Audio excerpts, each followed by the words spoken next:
Welcome to Ministry Pivot. This is Reverend Russ. Super excited that you decided to join me, whether it's today, whether it's tonight, this afternoon. Just excited for all of those who are watching. Truthfully, we are not just nationwide, but we're global and super excited for those who are watching all over the world. Don't forget to subscribe. Don't forget to comment. That's how I know where you're watching from. Don't forget to leave a comment, to share this, to rate this. If you're watching on YouTube or you're watching on my website. Don't forget, if you're on Apple product or you're on Spotify, anywhere else, don't forget to rate it as well so that others may be able to know, and send in comments and send in questions. And I love to answer those. You can reach me at info at ministrypivot.com, and then we can be able to contact and get in touch with you. Super excited about the last pivot I had with my good friend and brother, Aaron Spears, and that was a great conversation. And we have great ones coming up talking about marketplace and even just talking about ministry. I have a great ministry announcement that I'm going to share with you in a moment. But today we're going to talk with Brother Alan George, who is a friend, who is a brother, who is one of the pioneers in online church and doing church online and how that looks with church digital. And so looking forward to that conversation that we're going to get to in just a moment. But don't forget to, again, subscribe, but go to ministrypivot.com and look at the articles. Shout out to my partnership with Givelify, and I released a couple of articles with them talking about what does it look like to go back in to in-person meeting and meeting face-to-face. And so excited about that. And of course, shout out to Outreach and the articles that I've written for them. And so all of those can be found if you go to ministrypivot.com/articles. You'll be able to find that. And we have another live ministry pivot coming your way. The first one was great. We had Bishop Walter Scott Thomas. We had my pastor, Pastor Matthew Watley. We had sister and colleague in ministry, awesome Reverend Dr. Nicole Massey Martin. And that was a great New Year pivot, talking about how we pivot in the new year. But the next live experience, we're actually going to have these once a quarter. We're going to do one live, one a quarter on the second Monday. And this second Monday coming up in April is April 12th at 7 p.m. Eastern Standard Time. We're going to be talking about the ministry pivot of hindsight, looking back on ministry. And we have none other than Bishop John Bryant is going to be joining me, as well as Reverend Dr. Lee P. Washington is going to be joining me. So super excited about those two and about how that pivot is going to be a blessing. So you can register even now. If you go to ministrypivot.com, you can register there. You can see the flyer there. You can fill out your questions there. Please send in questions so that we can ask Bishop Brian as well as Dr. Washington some questions that will be helpful to ministry and ministry leaders in this season. And without further ado, I am super excited again to get into my pivot today or tonight or this afternoon, whenever you're watching, with my brother Alan George, as we talk about what church online looks like, what does digital discipleship look like. And so super excited about that. Let's go to the conversation with Alan. Welcome to Ministry Pivot. This is Reverend Russ. I am so excited to have you with us again today or tonight or this evening, this afternoon, whenever you're watching or listening. Please don't forget to subscribe. Don't forget to follow. Don't forget to rate and comment. I'm not going to talk a whole lot because I'm excited. I have a friend and a brother of mine who's on today, Alan George. He is a phenomenal husband, a father, a leader, a teacher, a pastor, innovator. Pastor Allen from Life.Church, where he's done some extensive and some awesome work. I'm going to let him speak a little bit more about who he is and what he's done. But I want to welcome Pastor Adam to the Ministry Pivot. So excited to have him with us today. Hey, Alan, man. thank you for having me here. I'm excited. No problem, man. Thank you for being on Ministry Pivot. I appreciate you taking the time out, carving the time out of your day to be here with us. We have people who are watching, listening from all over. And so I'm just excited about what we're going to share with them. Now, I gave you a real brief introduction, but I know everybody I have on is super. We don't normally do this. We don't talk about ourselves, but I do want you, if you can, just a little bit to just explain a little bit more of your ministry background. I said you worked at Life.Church, but I didn't talk about that. And if somebody has been under a rock somewhere, they may not know the depth of services that you all ran. Can you just give us a little bit of your background? Yeah, thank you. I'm honored to be here, and I'm so glad that we connected years ago. So, to give you a little bit of history, I'm originally from India, born and raised in the Middle East, moved to the US in 2004 because I fell in love with a girl, and we got married. We live in Edmond, Oklahoma. I've always been involved in ministry, but I had a corporate job. And it was years ago where I felt like God was saying, "Hey, do you trust me enough to quit your job and come work for me?" And my immediate response was, God, you don't pay that well. I don't know if I can do that. And, I'm living the Real American talk. dream. And a long story short, I knew that was the decision we needed to make. And so we stepped into full-time ministry, and I got the opportunity to join the staff team of my home church, Life Church. We're based in Oklahoma. We have locations all over the U.S. We're also the church that founded the YouVersion Bible app and the church online. And so I joined the team in 2010, and in 2011, I had the opportunity to serve as the church online pastor. So that's what I did for almost a decade. And obviously, as we all know, COVID hit last year, and things went crazy online in a really good way from the church's perspective. And again, in the midst of that, towards the end of the year, I felt like God saying, "Hey, I think it's time for another change." And I thought, here we go again, Lord. And so, yeah, we're pivoting too as a family, and we stepped Amen. out, and we're right now. I have the opportunity to not just serve one church, but serve the global church. And as churches all over the world are trying to figure out online ministry and how do you effectively reach people across the world leveraging technology, I have the opportunity now to work with pastors and teams to help them fulfill the vision that God's placed in their heart. So thank you. Excited to be here. Excited about the new season.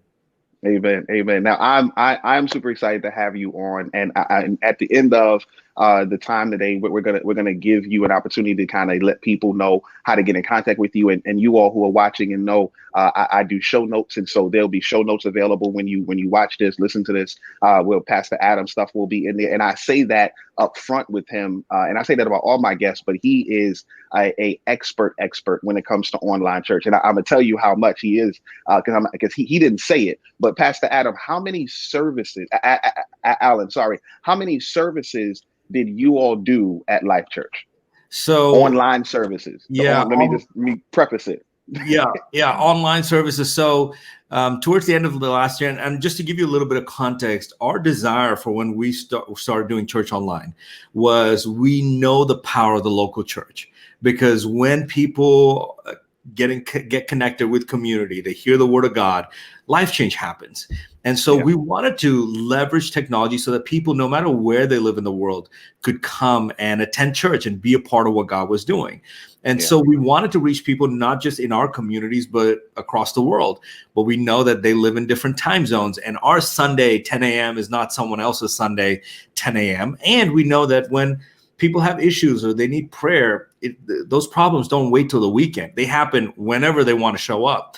And so yeah. how could we as a church be available whenever people needed it? So that was the heart behind why we started adding services to church online. So end of last year, we had a little over 90 services per week. So we had multiple services every day of the week, and we had 90 teams that were over each of those services. Because again, we didn't want it to be just where we broadcasted content. We have that. People can watch the message, but we wanted community around content, because when you bring the people of God together, there's power. Amen. Amen. Now I want to make sure. So I remember it being 70 something. Then I remember when you all hit 80 something. And now he just said 90. Just trying to make sure Yeah. everybody understands 90 from Monday to Sunday, or from Monday to Monday. Yeah, And I think, Saturday 5:30 p.m. Central Time is our first service, and then it just goes on. yeah, and I want to, and it's actually one of the first questions that I sent to you is, what are some of the essentials that a church needs to understand as it relates to online ministry? Let me further gauge that it's not just turning on the camera, right? So what are some of the essentials that churches and leaders need to think about when it comes to online ministry? Reverend Ross, I think when people think about online ministry, we tend, especially in this season where everyone's trying to figure this out, we tend to overcomplicate things. The reality is many of the churches that are successful in their physical buildings, they just need to be who they are in the building. They need to be that same person, that same organization online as well. And so my feedback is always start with the mindset. Realize that online is not just, I'm going to stream my services and I'm done. When we're talking about doing ministry, it's the mindset of being who God's called us to be to every person that meets with us, whether you walk into our physical doors or whether you walk into our digital doors. And so I believe that just think of the things that you have in your physical location. You might have greeters at the door. You have people welcoming people. You have next steps for people. You have people that have the opportunity to serve and to give and to be a part of small groups. I believe that you need to have all of the elements that are true to who you are as a church. You need to find a way to make that possible online. Again, that might sound scary and you might be thinking, how do I do that? Really just take it one step at a time. You start with finding people that can be hosts at your services. So if you're taking your content and you're placing it online, it's finding people to welcome people, to greet people, to be there for people. Sorry, my dog's going crazy. I apologize for that. But It's life at home, man. This what yeah, I happens. know My it is. daughter's up, so we're fine. Everybody understands that. Yeah, So yeah. we're okay. So it's finding ways to find the reflection of who you are in person. Find opportunities online and just be that person. And don't worry about getting it all right. Just start. The beauty is technology makes it to where anyone with any kind of background can start. And people might not know this. You know this. I don't have a technology background. I'm not like an IT professional or a software developer. I'm a pastor. I love people and I want people to experience the love of God. And I'll do that whether I'm at a storefront or whether I'm online. So I think it starts with mindset and then you build and be who you are offline, be that same person online. That is awesome. And what I want to say is it's simple, right? I think you said it. A lot of people think that it's not. I know for us at Kingdom Fellowship, shout out Pastor Watley, my pastor. He's empowered me and the team to, like, literally, like you said, we have greeters, we have ministers, we have stewards, the people who were AME. So all of those roles are roles. But the people who used to do it, we were in person. We've now just showed them how to do it online. And so you don't have to go find new people. You Mhm. can use the same people. Now, the tension is going to be, Pastor Allen, that we're working through is when we do start going back to in person, now we have to train more. And we're working on that now in these months so Yep. that when we do go back, nothing drops. Yes. Yes. Now But let me go ahead. I'll say this, that's a good problem to have. I mean, isn't it incredible when people at the church say, I want to serve, and we're going, I need to find a spot for you, And so and we'll touch on this, but a lot of the volunteer teams that we created were birthed out of a desire to help people find a place for them. And Yeah. sometimes it's as simple as saying, welcome to church. I'm glad you're here, all the way to praying for people and leading them through small groups, et cetera. So No, that's good. So let me ask this question that I think will lead into that. But if right now there's a senior pastor, there's a executive minister, there's a minister, a leader who's a part of their church. Their church may not be a super large church. It may be a large church, and they haven't really dialed into online ministry. My question for them is, where would you suggest they start? Where would you suggest the very first two or three things that they have to do, and then I'm going to follow up with a question when you start later. You may put it in this, but when we were blessed years ago to visit you all at Life.Church, and you all had the roadmap that had when you joined, you got a Bible, like you put it in the mail to them, like you were shepherding that process. So yeah, I'm asking the one question, but sure. I'm going to follow up with the full circle Got thought. it. Yeah, I think, and obviously different churches have different setup and things like that. So if you're a church that is currently not streaming your services and you might feel like that's intimidating, that's a really big giant leap for you to take. I think for me, what I've found is that when God gives us a vision and we start talking about it and we start sharing what God's put on our heart, God will bring the right people across our path. Even Yeah. this conversation for right now, maybe you feel like you're stuck and you don't know where to start. Man, I'm here. I'm here to support you. I'll be happy to connect with you, talk to you. There might be people in your church. There might be someone that maybe is a tech professional or has a heart for doing online ministry or understands social media. Maybe your simple next step is figuring out how to do Instagram live and just do a devotional there. Do a Yeah. devotional once a week and share your heart. And I promise you, it might seem intimidating. In fact, I do Instagram live videos all the time. And every time I hit that, go live button, I'm a little bit nervous. It's kind of like getting on stage and speaking. It's like no matter how many times you do it, there's just a little bit of nervousness of God, use me. I pray that this would reach somebody. Be amazed how God will bring the right people, because with technology, anyone from anywhere in the world can hear the message that you have to share.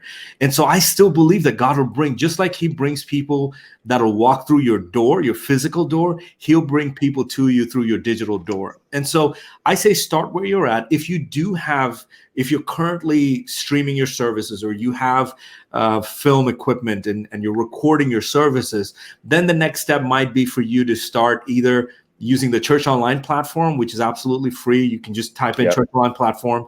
It's the platform we use at Life Church. It's a platform built for the church, by the church. And so when you think about an online service, it's plug and place, simply Yeah. that. Or you can do Facebook, you can do YouTube. Those are very simple as well. Now, those aren't created for church services, but you can kind of tweak it and make it work to what suits your need. But depending on where you are, where you're at right now, there is a next step, and it's not as complicated as you think. You just need to start, and there's a lot of resources out there where people can help you take that step, including me. Yeah, no, I think that's great, and let me say, I think we all have one of these some Yeah, kind of way, your iPhone, and I know we can use those to stream. One of the benefits I think of this season, in gearing up for going back in person for those of us who haven't gone back in person, like in my side of the country, is being able to get it right in the pre-record, so mm-hmm. that when you go live, you can actually get it even more correct. Yeah, Is a better way to say it. And like I know at our church at Kingdom, we use Church Online, and that is hands down the place that I want people to go to first. mm-hmm. But because people are native to whatever device they're on and systems they're on, we have Facebook Live, we have YouTube Live as well. And I catch, and my leaders do the same thing. We catch ourselves copying and pasting the stuff from Church Online into Facebook because it's just laid out in a better way. Yeah, You can't do all of the prayer engagements, but it's definitely laid out in a better way. And so I would offer that up as a tool as well. Let me ask you the question, Pastor Adam, around just the process, because you all had, and if you wouldn't mind running through it, sure. you all had a pretty intensive process Mm-hmm. when someone came on as a guest, when someone made a decision, when someone said they wanted to join a group. And I kind of want those who are watching, listening to kind of hear that process and start thinking. Obviously, we can't duplicate it, Sure. but we can just, glean some from it. Yeah. I'll share what we did. And by no means, like Reverend Russell said, don't do exactly what we did. I want you to hear more how we were thinking. And because I think you can apply those same principles to your context. So when I stepped into the role of Church Online pastor, I remember coming to our site. And back then, it's a little bit different now because we've new iterations of the Church Online platform. But back then, there used to be a slide underneath the video. And when Pastor Craig would say, if you want to give your life to Christ, raise your hand right now, people could respond to that invitation by clicking the slide. Now, early on, I remember I would see people click that slide.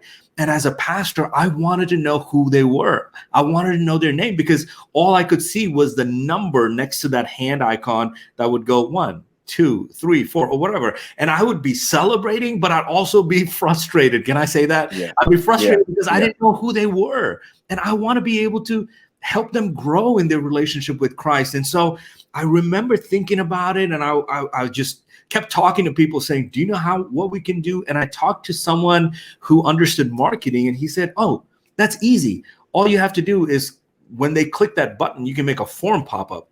Now, reminder, yeah. I had no technical background, so I didn't even know things could happen like that. But apparently it was easy. Now, here's why I think it worked. this is not just marketing. And I think a lot of times churches think, let me just go hire a marketing agency to make my services work. You've got to find someone who can think pastorally. This is not just about marketing. You got to be a pastor online. And so for me, when they click the form, it's not just fill out your name and I've got your information and it's account acquisition. That's not what it is. It's about pastoring someone through your journey. And this Good. came up because if you guys are familiar, I don't know if you guys have it in your part or wherever you're listening from, but here in the US, you have this thing called a red box. A red box, it's typically outside of Walmart or different stores. You can rent DVDs, before. Yeah, anyways. So I remember years ago, I got an email from Redbox saying, hey, congratulations, it's your 2-year anniversary from when you rented your first DVD. I got that email and immediately I knew what happened. What happened was the day I rented that first DVD, they set up a trigger online so that 365 days later and every year from then, I'd just get an anniversary email. And immediately I felt like, I mean, this had to be God, because as people were getting saved, I knew as a pastor, if I could set up an email that a year later would go, hey, congratulations, it's been a year since you gave your life to Christ. What's been going on? How you been doing? Is life good or has things gotten worse? And I'm telling you, Reverend Russ, I've gotten so many emails. Now, mind you, it's hard to keep track of every person that gets saved, and you got to build Yeah. systems. Yeah. What this allowed me to do was it helped me to create systems that would help me scale so that my people would feel cared for. And I've gotten email after email of stories where sometimes people were saying, oh my gosh, it's been an incredible year. Or they've said, you know what, I haven't come to church in the past 6 months. And your email just reminded me I needed to go back. That opened up the doors to, if I personally led someone to Christ, I wouldn't wait a year to talk to them. What would I do? I'd say, hey, can I get your number? Let me text you in 2 days. Let me find out, do you have a Bible? Are you connected with a small group? 7 days later, I'm going to say, hey, you want to come to church with me? I mean, last week you came, this week you need to come with me, And so I started setting up these email campaigns that mimicked what I would do as a pastor in a normal face-to-face situation. And so I say that to say, whatever systems you have in place in your physical location, whether it's for people that just got saved, or if you're encouraging people to get into small groups, or if you have other programs at church, or if you want them to read the Bible or do a devotional with you, you can create systems that will support who you are online as well, so that people get reminders and they get these little email things and whatever that'll help them stay plugged in. So I'll pause there, but that's just one example of the way we took systems and we did it for salvation. We did it for small groups. We did it for people that were interested in serving but didn't sign up to serve, and we kind of brought them back in. So you can do that for any lane you're thinking about when it comes to engagement. No, I think that's great. And one of the things that, the systems, the process, the people, it and it's all scalable, right? Yeah. Because some of what you mentioned, for the pastor who's listening, doesn't have a full staff, doesn't have, it's just you. I get it. I have friends that are in the same shoes, but some of the stuff you can do on your own, and set it up. But then some of the stuff you can scale it to people, and you can give people the one task, right? I think sometimes we're worrying about giving people too many things, but if you spread it up, my pastor says all the time that many hands make for light work, and I believe that statement is true. I know, like at our church, we use we've upped that, Pastor Allen, and so we use the form, and we use a specific form called gravity forms. I'm sure other people can do this as well, but we use gravity forms, which then allows, depending on what the person clicks, it can go specifically to a certain person or a certain set of people. So then I so love for that. us on Sunday morning,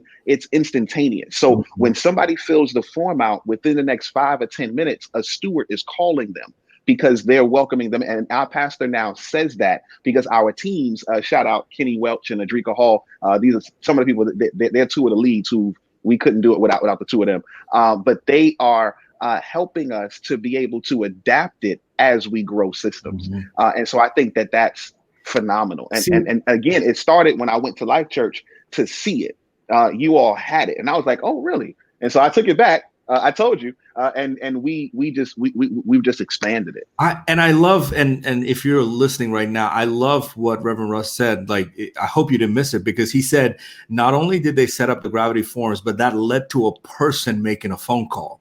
Yeah, And I really believe that there is a way to over systematize things. And so you've got to make sure that you're not overdoing it to where no one at your church has a serving opportunity. Because literally you can systematize everything, but you're robbing people from the opportunity to serve. And so I love just the brilliance behind that, of where you're taking it based on what you need, but then you're creating an opportunity for now a volunteer opportunity in your church where someone who feels called to pray for people or called to help people when they just make the exactly. decision to give their life to Christ, you've given them something to do. And now they're fulfilling their mission, and they feel like, man, that's why I love my church. That's why I'm going to call all my friends, because God can use your skills based on what he's given you here in my church. So I think that is brilliant, and finding ways to systematize, but also bring people in so they can leverage their strengths and gifts. Yeah, and it was great. And it was us talking with our teams and trying to figure out. And again, Brother Kenny, Sister Adrika, talking through them, and the rest of our team, Minister Matt, all of them. I don't want to keep naming people that I miss somebody. Y'all know I love y'all. But it's literally, it was all of us talking through it. And then this is the way. So how do we make it happen? Yeah. And that was one of the ways. And Church Online is really the only platform that we can use to do that. And then we throw that in, another shout out to Life Church, into Church Metrics, Yeah. because we use Church Metrics, and that's a way for, and it's another free tool, and it's a way for us to gauge Mhm. what's effective, what's not effective. So even now during the pandemic, I was sharing with Pastor Allen earlier that God has been kind. Several hundred people have joined the church. We know where that is compared to what in person looked like, but we still know where we are. And each week we're able to gauge that and see that. So I think that's super awesome. Um, One more question. I have a book called Ministry Hindsight. It's really just dealing with youth ministry. But I wanted to ask you this question now, as you've made a transition, which we'll talk about next. But what are some hindsight? So you've been doing this online thing for a little over a decade now, and probably more than that, but definitely a decade now since I've been Mhm. able to communicate with you. And I remember when people were saying online church is the devil. This is not important. This is not real church. I need to touch. I need to feel people. And no offense to anybody who felt that way, but 2020 taught us something. Yeah. Because if you did not do church online, it was very hard for you to, because the parking lot ministry, I get it, the drive up, the honk your horn. Mhm. I know that happened, but church online was a real big thing. So my question to you though is, what are some ministry hindsight things now looking back on church online? What are some if I would have known this, I may have pivoted this way. If I would have known this, I may have pivoted that way. Oh my gosh. Yeah. How much time do we have? Right. I think, and I mean, this morning I was reading the life of Moses, and when Moses saw the burning bush and God was telling him, I picked you. And Moses made excuse after excuse just because he didn't feel, I don't know, how am I going to do this? Like, can you find somebody else, like somebody who can speak better? And I remember making all of these excuses because I didn't have a technology background. I liked technology. I liked the latest phone, and man, I love cars that drive themselves and all of that stuff. But I just didn't feel like I knew what to do because I'm a very in-person kind of a person. Yeah. My goal and my desire was I'm going to be in a physical location. Hopefully one day I'll be able to be a campus pastor at a physical location. And that was my desire at Life Church. And God pivoted and he said, hey, I've got a different plan for you. And I think I spent so much time trying to ask God, are you sure? God, are you sure? If I would have just settled in and thought, you know what, the same God that led me this far, he's not going to leave me hanging. He's going to take me from here on. I think I could have stepped into this moment or that moment with more confidence and gotten seen the hand of God move a little bit earlier than what I did, because I spent a lot of time with self-doubt and thinking, man, I don't know if this counts. Look at my peers, they're on stage and I'm stuck behind a camera. And I dealt with all of these insecurities, but I see a lot of pastors dealing with some of those insecurities today. And Mm. I think they deal with I don't have a big ministry like other people, and I don't know if I'm good on camera, or I don't even know if I understand this. If God has brought this opportunity to you, man, just open that camera up and start talking.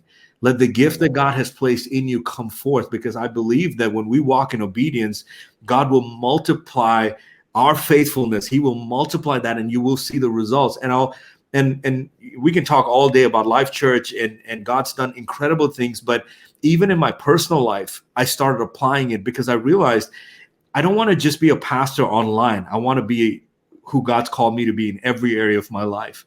And so my own social media, so you've got my Instagram handle on the screen. I realized that the people that I can reach through Instagram are maybe different from the people that my church could reach. And so I started just doing these little devotionals, and I would post these verses, and it was humbling, because I want to post a picture of me and my dog hanging out, or me and my kids and my family. But honestly, when you think about value, the people that were following me, they wanted something from the word. They wanted an encouragement. Sure, they don't mind seeing what I ate that morning, but they'd rather get an encouragement for the day. And I had to, again, pivot, man. I love the fact that you picked this, because I had to pivot from my plans and say, God, I see you leading me a different way. And so consistently now for the past couple of years, I've just been leveraging my own social media to share the word of God. And I can, if I open up my messages, you'll see prayer requests after prayer requests, because people are so desperate. We have not come anywhere close to saturating online with the gospel. So if you're thinking, man, I'm too late to jump into this, no. There are billions of people out there that are still desperately seeking for hope, and they are desperately seeking for answers, that they will message anyone online saying, hey, you look like you're happy. You look like you have some hope. I'm struggling with depression. Do you have any tips for me? Oh my gosh. Like, yes, his name is Jesus. Let me talk to you, and I can invite you now to my church, because my church is online.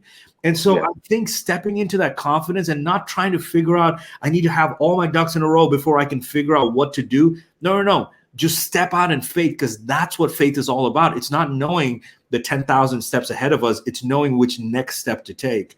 And so I think of all the things, the first thing I would say is, man, don't doubt the calling that God has placed in your life. And with the fact that we can leverage technology, it's not just an opportunity, but it's a responsibility for us to leverage every tool we can to share the gospel. Amen. That's awesome. And I'm hoping that you all heard the pieces that even Pastor Allen, who spoke to thousands, probably hundreds of thousands of people, had doubts about turning on the camera. And I'm assuming Pastor Allen would also attest that there was some that you didn't use, that you had to kind of get it right? Yep. Like, it's not going to be perfect day one. And those are the ones you don't grow. Those are the ones you don't save and post later. Those are the ones you just forget about. You're like, nope, exactly. Not that one. Exactly. But I think that's, and I've been doing this series called Ministry Pivot, but the calling, and I've had some marketplace leaders on, and I've used the Exodus text, and I think that there's so much to that question of what's in your hand that God proposed to Moses, and there's so much in our hand, Pastor Allen, that I think we just discount, we just forget about, we just don't really account to. And church online for a while was one of those things that we had in our hand. We had the opportunity, and my prayer as we get back to going in person is that churches don't forget that this is actually one of the tenets of Ministry Pivot. Is this is a season of opportunity, right? So you went from seeing a couple hundred people, larger churches, several thousand people, but all of us day one had the opportunity to see billions of people because we're online. So it's a season of opportunity, but you just got to start. You just got to press it. And I'll say this, even though we've been doing, I think now we've been doing church online at Life Church for 15 years. This Easter will be 15 years. We started in 2006. Wow. But even though we've done that with COVID, we've never experienced all of our buildings being closed. So even for us as a church, that was new. For our campus teams, that was a tough season. And it's in the middle of that constraint that I started seeing a couple of campus pastors, because they couldn't see their people face to face. They thought, I'm just going to get on Facebook and do a Facebook Live video. And they would sit with their spouse on their back porch and they just share a devotional. And we got on a call, all the campus pastors, and all of them said that their communities responded by saying, we feel more connected to the church now than we've ever felt before, because they saw the Wow. side of their pastors that they hadn't seen before. They saw them just That's sharing their awesome. heart. And so I think whether we, eventually we'll be able to get back into our buildings. That's my prayer. That's my hope. But we Yeah. have an opportunity. We can either say, I can't wait for it to be normal. I can't wait for it to go back to normal. Or we can say, we have an opportunity that comes very rarely in generations, and we can now figure out, is there some other way? Is there a different way? Is there a way that we can reach more people and leverage the opportunity? Or we can fight to stay, I want to go back to normal. So you're going to be in either one of those compartments. It's like, wait for things to go back to normal or leverage the opportunity. And I think if you leverage the opportunity, it's like the parable of the talents. To whom much is given, much more is required, but you'll be blessed if you go after it with everything you got. So I think let's figure out a way to multiply the season that we have in front of us. Amen. That's awesome. So I have two last questions for you, then I'll let you go. It's and I appreciate again you being on. First one is for the pastor, the leader who's watching, who's listening, and wants tools. What are some tools that come up top of your head? I know we mentioned a couple, from church online to church metrics, but what are some tools that they can use that will help them as they endeavor to minister to those who are worshiping and watching online, be it in the state? And we didn't talk about, we got to do a part two, because we got to talk about how you minister people that are outside of your state and effectively do that stuff. And but I'm sure you can help them with that too. In my last question, but this question, tools and resources. Yep. So at Life Church, we have a team that's called Life Church Open. And so if you Google that, or we can add that to the show notes, Yep. that is a place where we as a church, years ago, we decided we're going to give away all of our resources for free. And so everything from doing ministry online to kids ministry to kids resources, youth content, what tech tools you need to have. Like, there's a ton of content, blog posts, videos, all of that stuff that we've added there. So Life Church Open is a great resource for you to start with. We mentioned the church online platform, church metrics, and then the places that people are, Instagram, Facebook, and the new app that a lot of people are talking about, Clubhouse. There's a lot of conversations happening there where people are coming together. And to me, I mean, I got into a room where they were having a conversation for like 6 hours, and I came in on the 6th hour, which tells me that people are desperate for connection. And so why should the church be silent? Let's engage. Let's step into those moments. So there's a ton of resources out there that can help you figure out what the right next step is. And then obviously, I'd be happy to connect with you as well. Yeah, and I'm gonna do this to Alan because we talked about it earlier, and soon he'll have his book that he will have for us. With all of the knowledge that he has, he's going to spend some time kind of knocking that out, so we can add the book to the resource list. Yes. But now I want to talk. This is my last question. You've made a pivot, right? Yeah. You've made a major pivot. I want you to talk a little bit about the pivot, and then how people and how you are endeavoring to contact people now. So how can they get in touch with you? What kind of things are you looking to engage churches with? I really want them to have an understanding of it. And then I really want, if you're watching, you're listening, to really engage Pastor Allen. I think it's cool to talk to some people who have a thought on how to do some stuff, but it's more impressive and I think more effective when you talk with someone who's done it. And I can't name another leader who's done this level of ministry at this level of ministry, this quality of ministry at this height. 90 services a week. I can only imagine what that entails and intakes. So go ahead. I'm honored. So like I mentioned earlier, end of last year, I felt like God was saying, hey, this chapter is over and let's start a new chapter. And it was so hard. I mean, it's easy to leave things when they're a mess. It's hard when it's, everything's going well and you're working with people you love and admire, and it's your home church and things like that. And so for those of you who don't know, me and my wife, both of us are on staff at Life Church, and our kids have grown up there. We've been there for years. But when I knew that this was what God was asking me to do, obviously talked to Pastor Craig and the leadership team, and it was a really tough decision, but I stepped off the team last November. And as I started praying, to be honest, I didn't get a writing on the wall saying, go do this, go start your church, or, I didn't. Yeah. And it was frustrating for me because I'm a very organized, planned. I like to know what I'm getting into. And he didn't say anything. And the next couple of weeks, honestly, took some time to rest and just hear from God. And as you know, Reverend, it's, ministry is a tough place to be as well. And I didn't realize how much rest I needed especially after COVID. And pretty soon churches started reaching out and saying, hey, would you help us? We're trying to figure out how to do digital ministry effectively. And it was a range of churches, anywhere from we haven't done anything to we've got this, going, but we want to take it to the next level. And so as I prayed, I just started walking through the doors that were opening. And so I essentially right now I work with churches that need help with their church online, social media, email marketing, anything with regards to digital ministry. I'm not a tech guy. I can't build you a website or things like that. But if you want to think through digital ministry, I'd love to talk to you. I've also been coaching pastors that just need a sounding board, and they need to figure out, not just how to do online ministry, but how to do ministry. Because as a church online pastor, I mean, we had not only people from all over the world, we had a volunteer team, close to 1,000 people from over 55 different countries. And so if you're talking about leading a massive group of people that never step foot into your building, the leadership principles are the same. The spiritual principles are the same. And so leveraging that. And then I've always loved to preach. And I kind of hung that up when I was on staff at Life Church.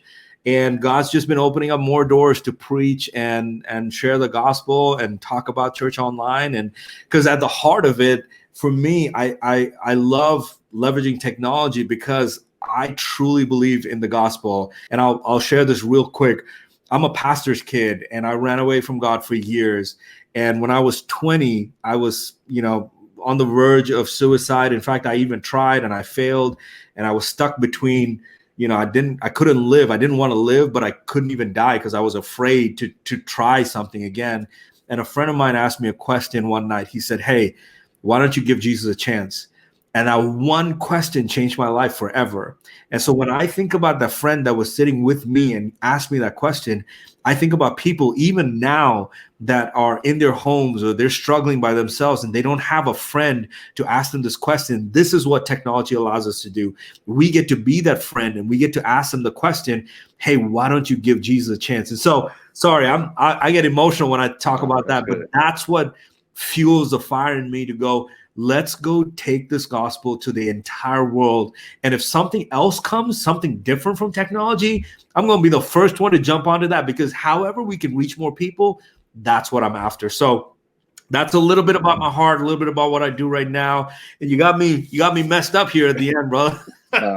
No, that's good, man. I think that, but it's so important because I think we sometimes put to the back burner kind of how important that, and for me that moment that you had is the significance of what the gospel means, and the opportunity that we have to share it to so many different people. We don't know who's going to listen to this podcast, but we know that they are going to be encouraged, and it's not because of us; it's because God connected it this way. Who would have known a decade ago when we met that we would be doing this now? Nobody would have known, but God has it in place. And then you talked about that self-care, which is super important. There was a pivot that we did a couple months back. A friend of mine, Pastor Heather, out of Florida, has a whole ministry around, because you would be surprised the number of pastors who've tried to commit suicide and actually have succeeded. And she has a whole ministry around that. So I would encourage you, if you're listening, to go listen to the self-care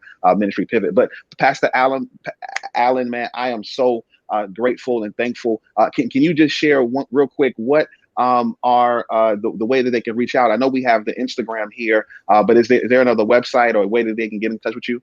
Yeah, the easiest way, honestly, is Instagram or email. My email, and we'll add it in the show notes, is Yep. reachgeorge@gmail.com. I do respond to all my emails and my Instagram and direct messages and all of that stuff. So feel free to contact me via those, and we can add some extra information in Yep. the show notes. But that's probably the easiest way. That is awesome. Thank you again, Pastor Allen, for being on and sharing with us today or tonight or this evening, whenever somebody's listening. Thank you all for getting on the Ministry Pivot. Super excited about all the pivots that we have. This one was super special, and hopefully you were gleaning some things the way I'm even gleaning some things, and hopefully you'll be able to share this with other people. Don't forget to follow us on Ministry Pivot on social media, as well as go to ministrypivot.com. Until the next time, remember, this is your season of opportunity. God bless.